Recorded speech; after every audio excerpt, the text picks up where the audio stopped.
Hello, my name is Kevin Probst, and I'm coming to you from this 10th day of December in 2024. And I would like to talk to you today about geopolitical chess players. The game of chess is challenging and fascinating. The objective is to lure your opponent into moving his pieces in such a way that he falls into a trap. Capturing his queen, the most powerful piece on the board, can be a death blow, increasing the vulnerability of his king, leading to its capture and defeat. The chess game playing out in the Middle East and in Eastern Europe is fascinating to watch. The United States, along with game advisors such as the European Union, and Israel, and other allies, are playing against Russia, who has allied with China and Iran and North Korea and others. With teams chosen, the game commences. The opening scenario for this particular match is the fact that the United States and the European Union countries vowed to Russia that eastward expansion would not happen. In 1990, Mikhail Gorbachev, leader of the Soviet Union, referred to his participation in negotiations to ensure that NATO nations would not expand eastward toward Russia's western border. In 2014, Ukraine experienced a coup sponsored by Western nations. The Maidan Revolution was successful in deposing Viktor Yanukovych from office because he strongly favored Russian policy and opposed the expansion of NATO eastward toward Russia. Civil war followed, and cultural Russian peoples in eastern Ukraine suffered greatly.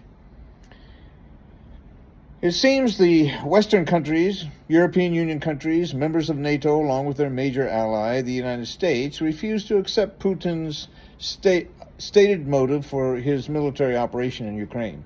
Although he declared that he only wanted to liberate the cultural Russians being persecuted in the Donbas region of Luhansk and Donetsk, many believe he attacked not because he feared NATO, but because he perceived that NATO was weak.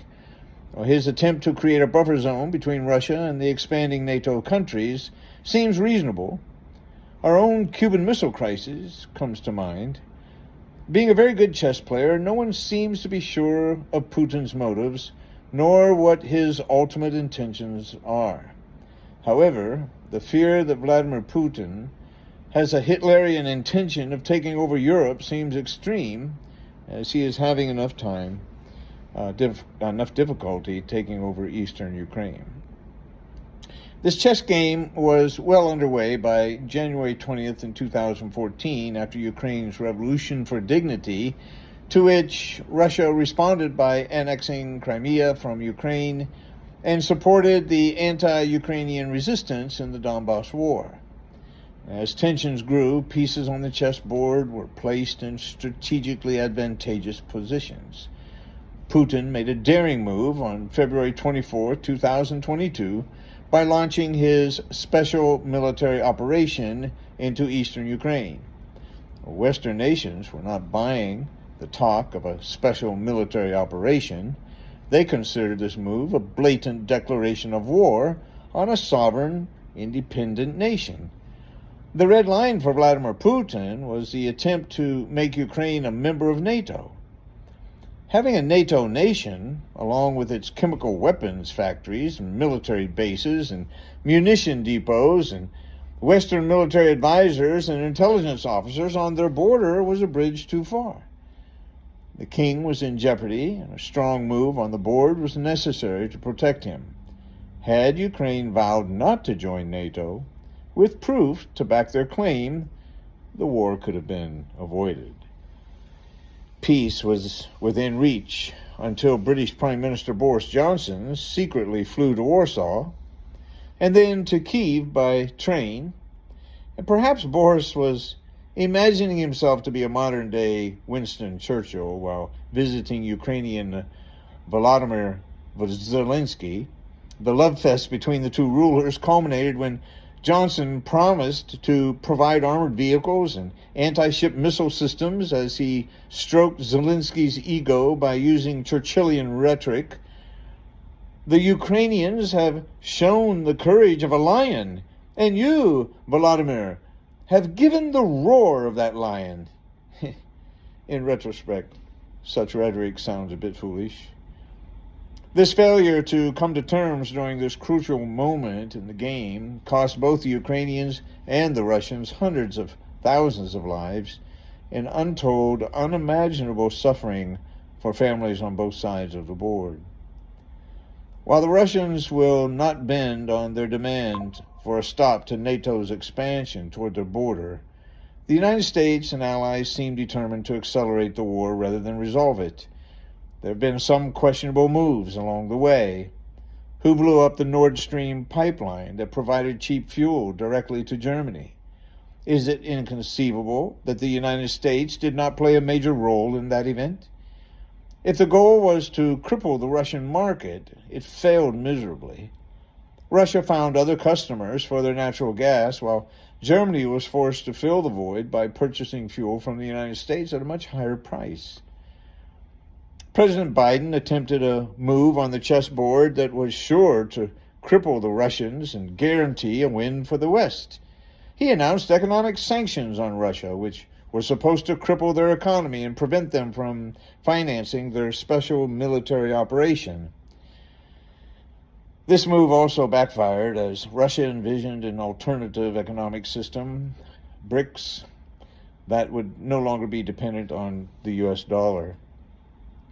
Biden's great foreign policy failure that previous presidents seemed to avoid was his failure to foster a perpetual tension between the countries of Russia and China. James Fay's quote comes to mind, "Nothing unites humans like a common enemy." Putin's alliance with his new friend, Xi Jinping, is a great advantage to him and presents a serious threat to America and its allies. The master chess player will lure his opponent into committing his most valuable pieces to a failing cause. The collective West has surely been trying to lure Putin into a greater conflict. They blew up the Nord Stream pipeline. Putin demonstrated restraint. They poured money and weapons into their proxy, Ukraine, and Putin demonstrated restraint.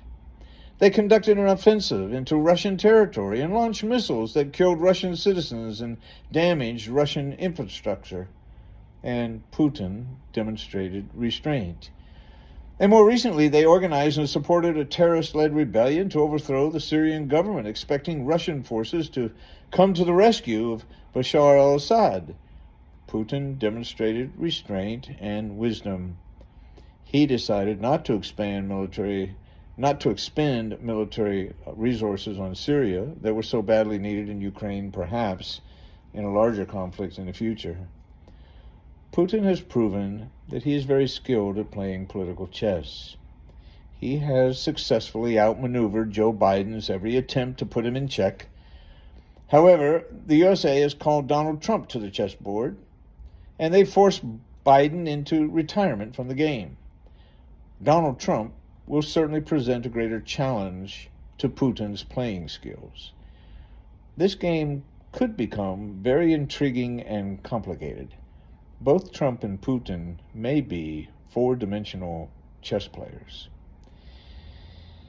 If you enjoyed what you've heard or what you've read, please like and subscribe to Kevin's Corner, and I will see you next time.